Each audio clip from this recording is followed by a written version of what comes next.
Kaunist keskhommikut, täna on stuudios taas tagasi valitud Keskerakonna esimees Mihhail Kõlvart, palju õnne. Ja aseesimees Lauri Laats, kes ühtlasi on ka Riigikogu Keskerakonna fraktsiooni esimees. Ja kongress läks hästi, Mihhail, sa said peaaegu kõik hääled, 3 jäi puudu, mis juhtus? 8 jäi puudu või? No see oli ikkagi väga hea tulemus. Ma arvan, et Keskerakonnal oli hea tulemus, arvestades, mida me pidime kogema viimase 2 aasta jooksul. Ma arvan, see koht, kuhu me täna jõudsime, on tegelikult suur saavutus. Ja samas poliitikas ju lõppeesmärki ei ole, ainult vaheetapid, ehk siis vaheetapp ja järgmine eesmärk on Riigikogu valimised. Lauri, mitu kohta järgmises Riigikogus sul on? Ja Keskerakonnal? Keskerakonnal. No sul, sina juhid praegu Keskerakonda Riigikogu. Ei, no kui võtta see vaheetapis, siis just nimelt 27. aasta Riigikogu valimised ongi vaheetapp kogu see valimisprotsesside nii-öelda lõikes ja poliitikas. Ma arvan, ja ma küsisin ka Kassilt, et kui palju meil siis ikkagi selline tulemus võiks olla, et mis selline tulemus võiks olla. Ma arvan, et see tulemus võiks olla kuskil 24-25 kohta. Sul on ikka väga... Lauri, ma igaks juhuks tuletan meelde, et lund jätkuvalt ei ole, vaatamata sellele, et Kass lubas. Ja Kass lubas sööb ilma asjata. Aga nagu Mihhail ja mina ja küllap ka sina me spordis teame, et eesmärgid peavad olema alati sellised, et kus teoreetiliselt on võimalik üle hüpata, aga see on väga-väga raske. Ma arvan, et see on selline eesmärk. Just, see on väga raske, aga tööd tuleb olümpiakuld. Jah. Ja siis, kui Erki Noolele pandi kuld kaela, siis teeti taga intervjuu ja küsiti, et Erki, et kuidas siis tunne on? Toomas Uba vist küsis, kes oli siis juba päris haige. Ja siis ta ütles, et kas oli üldse mõtet selle nimel nii pingutada? Ei, täpselt, ta ütles, tühi tunne on, et kas see oligi see, mille pärast võib-olla oli see tühi tunne, et mis siis edasi vaata. Ja täpselt see oligi, ja pärast seda tuli ainult istumine Riigikogus, mis oli suhteliselt igav, ma arvan. Nii, aga kuna meil on täna saade, millega võtame kokku aasta, siis me otsustasime valida ühe sellise teemavaldkonna Eestist ja teise teemavaldkonna maailmast, mis meid on kõige rohkem mõjutanud. Ja loomulikult me ei saa jätta rääkimata erinevatest sõdadest kogu maailmas. Me enne saadet ajurünnaku käigus sõnastasime selle nii, et see on üks igavese sõja aasta. See kestab igal pool ja ära ei lõppe. Mihhail, mis me nüüd siis peame uude aastasse kaasa võtma, mis kogemuse, mis mõtte, kuidas me sellest närvilisest ja ebameeldivast olukorrast välja tuleme? No ajaloos me teame, et kõige pikem sõda oli 100-aastane sõda Prantsusmaa ja Inglismaa vahel. Aga seda me teame praegu. Siis terve sajandi jooksul inimesed ei ole mõelnud selle peale, et see sõda ju kestab nii kaua. Et olid need samad vaheetapid, oli rahuaeg, oli sõjaaeg ja 4 põlvkonda.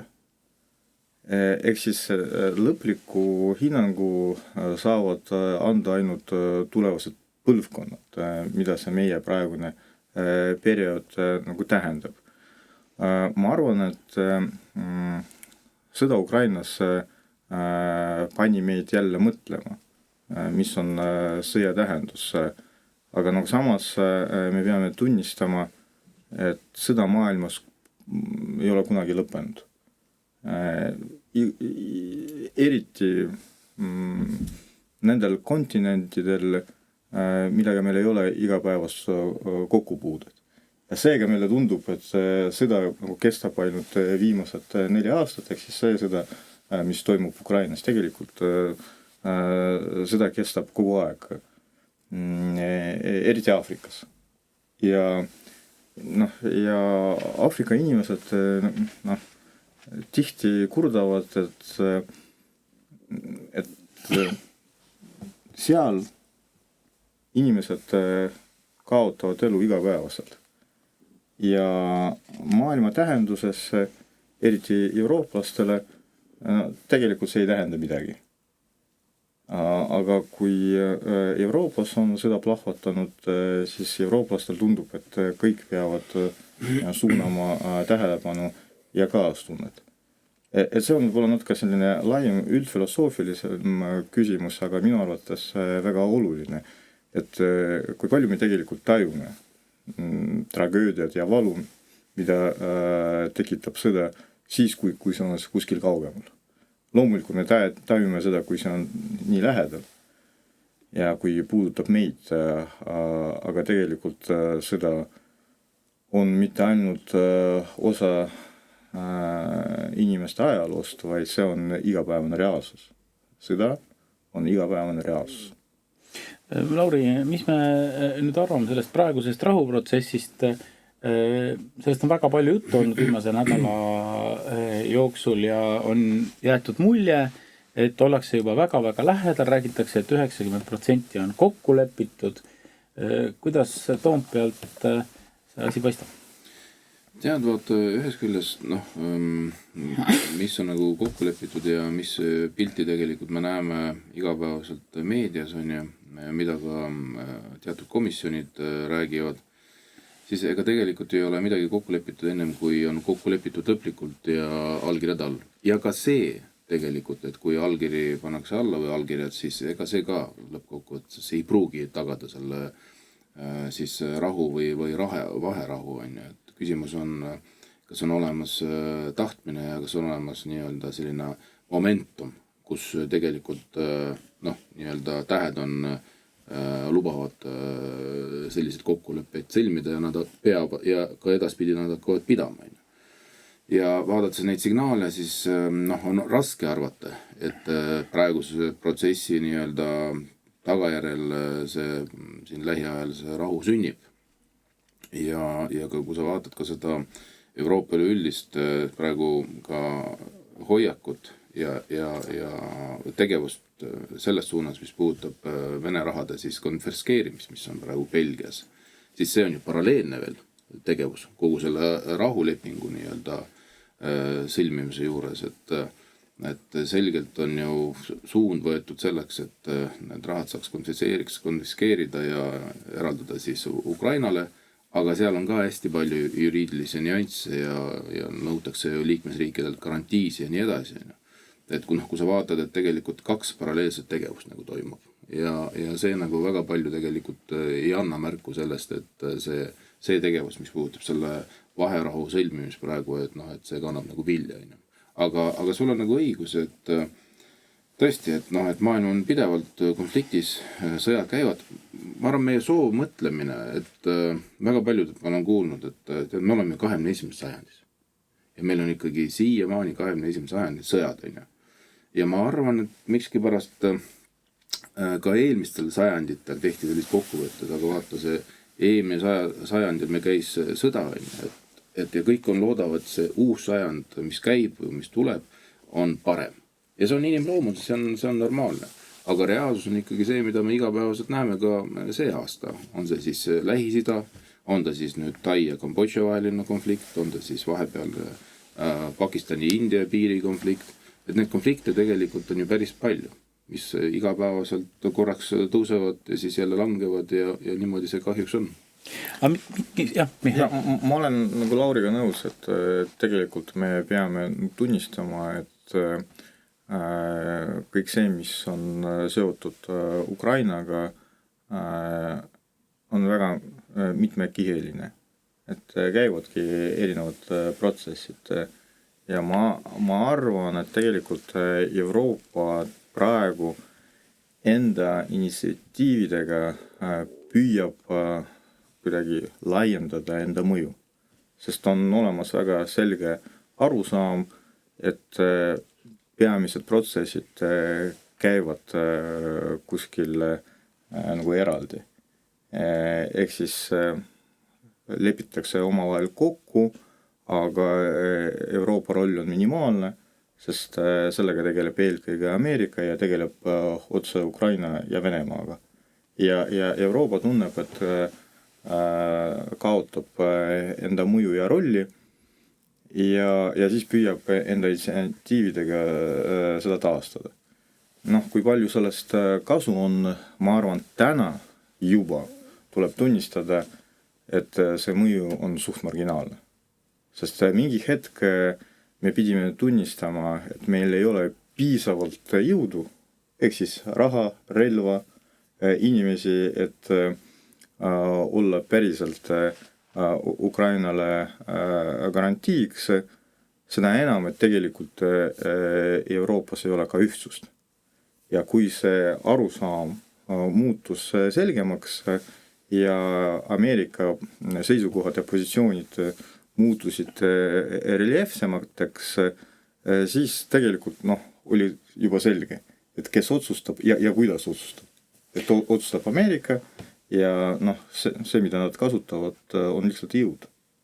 Kas teile meelde ei tundu, et Euroopa põhiprobleem ei ole isegi mitte see, et Ameerika on talle selja pööranud justkui ja sellest on palju olnud juttu, vaid Euroopas ongi nõrgad juhid ja sellest räägitakse ka väga palju ja siin ei olegi üks konkreetne inimene, Ursula von der Leyen või Macron või mõni teine oluline juht, vaid on selline sündroom, et see ideoloogilised ideed on nii heitlikud, nii sellised, kuidas öelda, välismõjudest niivõrd palju konjunkturistlikult muutunud, et ei olegi võimalik sellist ühtset tugevat poliitikat teha ja lihtne näide on loomulikult tuumajaamade sulgemine Saksamaal, mis lihtsalt ma kujutan ette, et Angela Merkel luges ajalehte, mis Jaapanis toimub ja siis otsustas, et paneb kõik tuumajaamad kinni, aga tegelikult üldse ei mõelnud, et mida see kaasa toob, eks ole. Sükst analüüsi nagu ei olnud. Ja ma ütleks, et Euroopas on tegelikult 500 miljonit inimest, on meeletult suur territoorium, mis on väga hästi asustatud, 2,7 miljonit ruutkilomeetrit põhiosa. Kuidas on võimalik, et Euroopa on nii nõrk, vaatamata sellele, et eeldused on erakordsed? Kas me saame öelda, et demokraatia teeb nii-öelda nõrgaks meid? No Ameerikas on ka demokraatia. Aga kas ikka on? Kas Euroopas ikka on? Vaata, mina küsiks, Lauri, kas Euroopas on demokraatia. Mulle tundub, et ei ole. Et see on nagu kannatada saanud juba olulisel määral vähemalt. Ega kokkuvõttes... Põhja-Korea on ka ju demokraatlik riik. Nad ise arvavad niimoodi, aga meie mitte, eks ole. Aga see on... Vaata, kui Euroopa Liit on ju selle majandusliit, on ju. Ja seal on 27 riiki, oli 28, üks lahkus. Ja tegelikult iga riik ikkagi ju hoolitseb selle eest, et peaks ka nii olema tegelikult, et tema inimestel ja selle just riigi inimestel oleks hea ja igaüks ikkagi nii-öelda tõmbab tekki enda peale. Ja selleks, et selle konsensuse leida väga paljudes küsimustes, lähebki aega ja see teebki Euroopa nõrgaks, sellest on nii pidevalt nagu räägitud. Ja kui sa nagu teiselt poolt vaatad, tõesti, et sellist liidrit ei ole Euroopal, on nii-öelda suurriigid, kes püüavadki selle liidri rolli võtta ja ka seal käib kindlasti üks võitlus.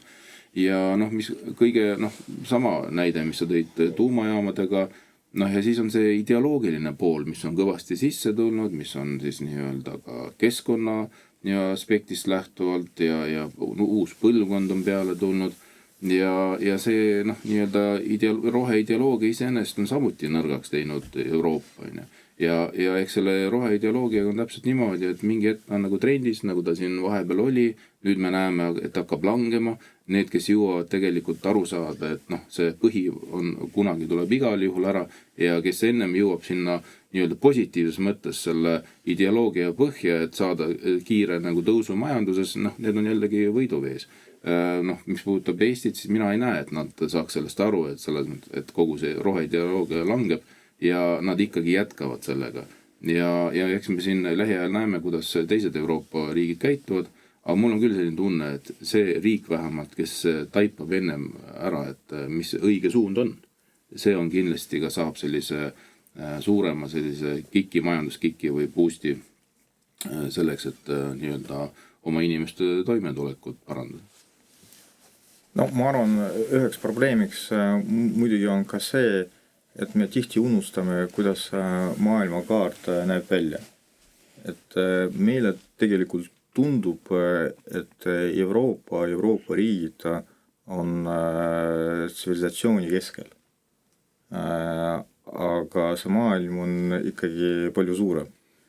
Et noh, just kui me kujutame endale ette, kuidas kaart näeb välja, siis tegelikult seal on ka see vastus. See muidugi ei tähenda, et väike riik ei suuda omada mõju ja potentsiaali. Aga no selleks on vaja täita väga palju erinevaid tingimusi. Ja ma arvan, et üheks probleemiks on ka see, et me mingi hetk otsustasime, et me olemegi tipus ja meil ongi kõik hästi. Ja me saame ka teisi nagu õpetada. Aga maailm areneb nii kiiresti ja täna me näeme, et kui 30 aastat tagasi Euroopa Liit, Ameerika, Hiina olid samal tasemel, siis täna Euroopa on maas. Tehnoloogiad, majandus, noh, need samad IT ja täna isegi mitte IT, vaid eelkõige tehisintellekti tehnoloogiad. Me oleme Euroopa tervikuna 10 aastat nagu maas. Et 10 aastat IT tehisintellekti tehnoloogiates, see tähendab, me oleme igavesti maas. Ja sellist arusaama ei ole tekkinud ja ma olen sellega ka nõus ja see on võib-olla laiem ajalooline, üldfilosoofiline küsimus, mis on isiku roll ajaloos ja täna, noh, mis siin ikka tuleb tunnistada, mina ei näe Euroopas inimest, liidri, kellel oleks ajalooline roll. Ja võib-olla see on tingitud ka sellega, et tegelikult just sellepärast, et me kardame autoritaarsust, siis noh, süsteem ei lase võib-olla nendele isikutele kuskile jõuda. Aga see omakorda viib meid nii kaugele, et siis me pidurdame ka arengud. Kui me nagu kardame ühiskonnas inimesi, kes mõtlevad teistmoodi, kes võib-olla on aktiivsemad, siis kui me näeme, et see võib olla autoritaarsuse oht, siis tegelikult see autoritaarsus tekib nagu teisest küljest. Ja noh, tuleme tagasi jälle Rein Veidemanni case'i juurde. Et noh, inimesel on arvamus, see ei lähe kokku isegi mitte mainstreamiga, vaid konjunktuuriga ja nagu see konjunktuur teeb kõik selleks, et arvamust ei oleks kuulda. Aga kui arvamust ei ole kuulda, sellepärast, et see ei sobi, see ongi ju seesama teekond autoritaarsuse suunas. Ehk siis ma arvan, et tegelikult ongi nii, et vale arusaam nagu demokraatiast viibki ühiskonda esiteks selles suunas, et pidurdub areng ja teiseks, et seesama autoritarismi kui mitte totalitarismi oht nagu suureneb. Ja see on see arenguetapp, kus praegu Euroopa tegelikult on olemaski ja me näeme ka erinevates Euroopa riikides, kuidas kasvab ka autoritarismi oht. Või juba see on jõudnud kohale? Nõus ja Veidemanni koha pealt võiks veel öelda, kuna me oleme saates sellest rääkinud, ühe detaili, et temale pandi kõige rohkem süüks seda, et ta ei vabandanud. Ja nüüd, noh, president veel nüüd vabandas, ma ei oska nüüd öelda, et kas sellega on nüüd siis valitsus rahul, et nüüd on meil avanenud debatt, aga arme sinna võib-olla nagu sisse, see oli repliik lihtsalt, aga... Jah, ma tahan jätkata sealt, kus sa nagu ütlesid, et USA on pööranud Euroopale selja, on ju, et meie suur liitlane ja vend, on ju. Et aga vaata, ma arvan, et võib-olla selle nagu nii-öelda, mitte võib-olla, aga ma arvan, et see ongi nii, et Euroopa oligi liiga mugav ja ta teadiski, et ta ongi seljatagune ja see, mis kõik puudutab julgeolekut, siis tegelikult USA oligi Euroopa julgeoleku garant. Ja ta on siiamaanigi. Ja ma arvan, et selles valguses, et kindlasti me olimegi laisemad oma julgeolekusüsteemi nagu ülesehitusel, mis iseenesest on ju negatiivne pool, ehk siis kui millegiga hea karjud ära, see muutubki laisemaks, on ju. Ja vaata, see Euroopa muutuski nagu ka selles küsimus laisas. Ja veel lisaks sellele, kui sa vaatad kogu seda Euroopa Liitu, siis tegelikult Euroopa Liit on majandusliit, mis peaks nagu nii-öelda andma nagu lisandväärtust kõikidele nagu riikidele, kes selles liidus osaleb, on ju. Ja nii-öelda piiriülene vaba kaubaliikumine, on ju, tollide ühtlustamine, ja nii edasi, on ju, vaba kaubavahetus, inimressursi see nii-öelda vaba liikumine. Aga ka see ei andnud ju nii suurt nagu sellist lisandväärtust ja me oleme nagu ka järjepidevalt olles, ehitades kogu seda süsteemi, on ju. Me oleme ikkagi kogu aeg nagu jäänud alla nii Hiinale kui USA-le, kes meist on päris kõvasti juba ette ära läinud, on ju. Mis ju tähendab omakorda, et me läbi selle Euroopa Liidu me oleme ehitanud sellise bürokraatia masina, mis ei annagi meile ju nii-öelda korralikult või võimalusi nagu areneda sellis viisil, nagu teeb seda USA Hiina. Ma toon sulle lihtsalt ühe näite. Kui USA-s mingisugust osariiki tahab keegi tulla investeerima, ehitama mingisugust tehast, büroohoonet, mis iganes, siis ta läheb osariigi nii-öelda juhtide juurde, ütleb, et näed, ma investeerin teie osariiki nii palju miljonid või miljardid, aga ma tahan saada maksuerisust. Ja see tuleb. Euroopas saada maksuerisust, ükskõik mis riigis, see on kohutavalt keeruline. Ma tõlgin ära, mis sa ütlesid, et Euroopa on tegelikult täna kaotaja vaimse mentaliteediga kontinent ja patsifistliku mentaliteediga. Ja mis see tähendab? Mõtleme nüüd korraks tagasi teise maailmasõja peale. Kes selle sõja võitsid? Kas võitjatest on ükski täna Euroopa Liidu liige? Ei ole. Sõja võitsid USA, Inglismaa ja Venemaa. Ja tänasel hetkel kogu Euroopa süda on Saksamaa, see on pikka aega niimoodi olnud, aga kui te olete vaadanud Saksamaa kaarti, näiteks ütleme seal 1914, siis sellel ajal Poolat üldse ei eksisteerinud, sest Poolat 1795 kuni 1918 üldse ei eksisteerinud. Kuidas on võimalik üldse sellises koosluses, kus kõik tunnevad ennast kaotajatena, Prantsusmaa oli teises maailmasõjas erakordselt nõrk, lasi endale kõik teha, mis vähegi võimalik oli, halba, et võib-olla need juured on tegelikult selles ajaloos üldse. No ma tegelikult niimoodi ei arva. Kas sa loodad, et asi on parem? Ei, ma arvan, et see juur ei ole päris selles kohas. Vaata, tegelikult pärast teist maailmasõda Euroopas oli päris korralik areng. Eriti Saksamaal. Mitukümmend aastat. Poolel Saksamaal. Ja mingi hetk oli see ka tänu Euroopa Liidule. Nii kaua, kui Euroopa Liidus olid tugevamad riigid ja ei olnud vaja kehtestada toetussüsteemi, siis see areng oli tegelikult päris suur ja kiire. Laiemas plaanis, ja sellest me täna ei jõua rääkida, ma olen nõus sellega, et see on ka mentaalne probleem. Et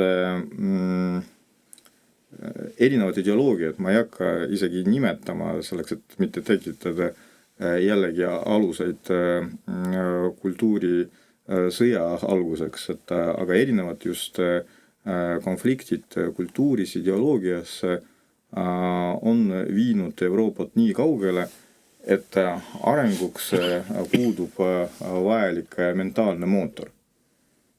Ja ma arvan, et ideoloogia, mida väga tihti Euroopas surutakse peale ja see väärtusruum, mida surutakse peale, see ei ole arutelu koht, nagu me näeme, et see jällegi ka Veidemanni case seda näitas, et see ei ole ühiskonnas arutelu koht, on olemas ideoloogia, mida lihtsalt surutakse peale, kultuuriruum, mida surutakse peale ja see ongi õige.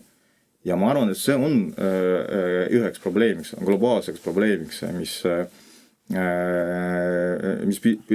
on ka piduriks ja nagu mentaalseks, ma ei taha öelda katastroofiks, aga kindlasti see on sügav kriis.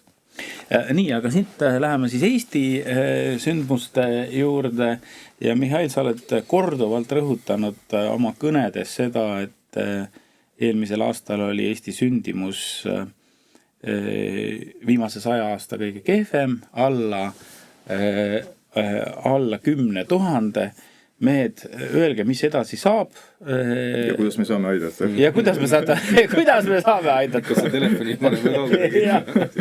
Telefoninumbri. No, esiteks me peame tunnistama, et meil on demograafiline kriis viimased 30 aastat.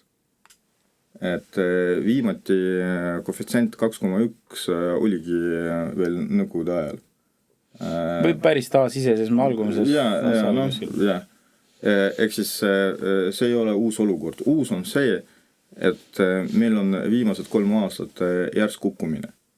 Ja kui me räägime sellest, et demograafiline kriis on igal pool Euroopas ja see vastab tõele, siis mina väidan, et viimased 3 aastat see järsk kukkumine on tingitud valitsuse otsustega ja käitumisega. On see majanduskriis, on see sõnumite kriis, ehk siis selline üldine ebakindlus. Me oleme sellest pikalt rääkinud, aga me ei pea täna detaliseerima. See on see, kus me oleme. Ehk siis mina olen kindel selles, et selle viimase 3 aasta kriisi eest vastab just valitsus ja poliitikud. Kui me räägime laiemas plaanis, siin on terve rida aspekte. Sealhulgas ka see, mis puudutab traditsioone, kultuuri, selliste tsivilisatsiooni arengut, sotsiaalmeediat, uusi ootusi, seda mugavustsooni, kus me praegu kõik oleme ja sellest ei taha välja tulla. Et siin on väga palju erinevaid aspekte, aga see järsk kukkumine, see on poliitikute poolt korraldatud kriis. See on minu arvamus. Nüüd nagu laiemas plaanis, et kui me seda ei lahenda, siis kõik muud kriisid ei oma tähtsust tegelikult. Ja see ei ole ainult pikema perspektiivi küsimus, see on tegelikult operatiivne kriis, sest teadaolevalt, kui ja see on matemaatika, kui demograafiline kriis süveneb, mingi hetk tekib see olukord, et kui me kukume veel, siis tagasiteed peaaegu ei ole. See on demograafia, see on statistika. Ja laiemas plaanis, ma arvan, meie üldine probleem seisneb selles ja demograafia kriisi ei ole võimalik teistmoodi lahendada. Et kui ei ole valijatsetel, valitsusel, poliitikutel, riigijuhtidel pikema visiooni, ehk siis nagu aru saama, kuidas riik areneb järgmised 30 aastat, siis demograafia kriisi ei ole võimalik nagu lahendada. Ja meie probleem täna seisneb sellest, et meil puudub pikem visioon, meil puudub kompetentsus, analüüsivõimekus ja meil puuduvad suuremad narratiivid. Need on suuremad ühiskonna probleemid. Et mitte ainult pikem ei puudu, Mihhail, et selles mõttes siia midagi raske lisada, aga puudub ka lühema aja nii-öelda analüüs, et rääkimata pikemast. Ja me näeme seda ju igapäevaselt ka Riigikogus, et kui me Keskerakonna poolt pidevalt küsime, et miks te ei ole toonud meil seda teemat Riigikokku, miks te ei ole seadnud prioriteediks meie demograafilise kriisi lahendamise ja sealt lähtuvalt siis üles ehitada kogu muu poliitika, siis sealt nüüd paistab see suhtumine, et hoitakse 10 küünega oma toolis kinni ja ülejäänud nagu üldse nagu ei ole nagu nende mure. Mul on tegelikult teile täiesti tõsine ettepanek, et kui nüüd Keskerakond saab taas valitsusse, siis me peaksime hakkama toetama ööklubisid. Sest ma käisin Tartus ühel jõulupeol, mis toimus endises Atlantis ööklubis, see on ammu kinni. Ja siis ma tegin väikese sellise arutelu, et miks enam inimesed ööklubides ei käi. Mina ei käi, aga jäi selline mulje, et nad üldse ei käi. Ja et ööklubidel läheb väga halvasti, aga ööklubidel on üks otsene seos, et seal inimesed leiavad endale kaaslasi. Otse tee, sa taksid ja seal on võimalik leida endale kaaslasi, seal ei peagi võib-olla haridust kohe nagu välja näitama, sest Eesti naistel on see väidetavalt meedia järgi probleem, et nad on liiga targad ja Eesti meestel on see probleem, et nad on liiga rumalad, nad ei ole kõrgharitud, sobivaid kaaslasi ei leia. Aga võib-olla, kui näiteks oleks ikka valitsuse toetusmeede ööklubide avamiseks, et siis võib-olla asi hakkaks vaikselt paremaks minema. Tead, mis veelgi tõhusam meede on? Paneme Eesti riigis interneti kinni, siis ei ole meil ka nii-öelda valitsuse kusjuures ma olen nõus, et see tuleks ära keelata üldse, tähendab isegi mitte kinni panna, et see tuleks täiesti ära keelata. Tegelikult Lauril on ju õigus, et see on osa nagu sellest suurest probleemist, et noored inimesed tõepoolest ei oska ja enam ei soovi ka suhelda. Et kui selleks on olemas sotsiaalmeedia, siis see on päris probleem. Et milleks kohtuda, milleks kedagi otsida, milleks käia ööklubides, kui kõik see elu toimub sotsiaalmeedias. Et ja see on tsivilisatsiooni jaoks probleem. Kõik see, mis toimub internetis. Ma ei taha olla mingi tagurlane, aga see on reaalsus. Ja teine probleem on see, et noored inimesed ja üldse inimesed, me oleme muutunud liiga, me soovime, et see meie keskkond oleks liiga mugav. Me ei soovi endale raskusi, me ei soovi endale ebamugavusi, me soovime tegeleda ainult enda eluga, ja sellest tekib see suurem kultuuriline probleem, mis mõjutab demograafiat. Aga nüüd on teil võimalus meie headele kuulajatele, vaatajatele soovida häid jõule ja headut aastat. Mihhail, sa alustad? Ma soovin kõigile, et igas peres oleks Lauri kass. Aga mitte, et ta nii palju ei sööks. Aga ta ei sööks, vaata, ta ei sööks. Ja tal oleks palju mõtteid.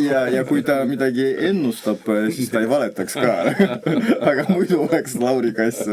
Aga tegelikult ma arvan, et oleks tore, et igal perel oleks rohkem võimalusi ja põhjusi olla koos. Isegi kui kassi ei ole. Ja, et mina soovin ka, et kui vähegi võimalik, et võtaksite aega, veedaksite seda aega oma perega, lähedastega, sõpradega ja loodame, et ka minu kassi ennustus peab paika ja ka jõulude ajal sajab natukene lund. Mina soovin omalt poolt rahu ja rahulikku aastavahetust. Vaadake kindlasti ETV jõuluteenistust Jõelähtme kirikust. Ma usun, et see tuleb väga vahva ja teie kõigiga kohtume taas 7. jaanuaril, siis on kindlasti vahepeal juhtunud väga palju toredaid asju, mida me saame arutada. Ja täna olid stuudios Keskerakonna esimees Mihhail Kõlvart ja Keskerakonna aseesimees, värskelt valitud Riigikogu fraktsiooni esimees Lauri Laats. Kaunist keskhommikut soovime siis taas jälle 7. jaanuaril.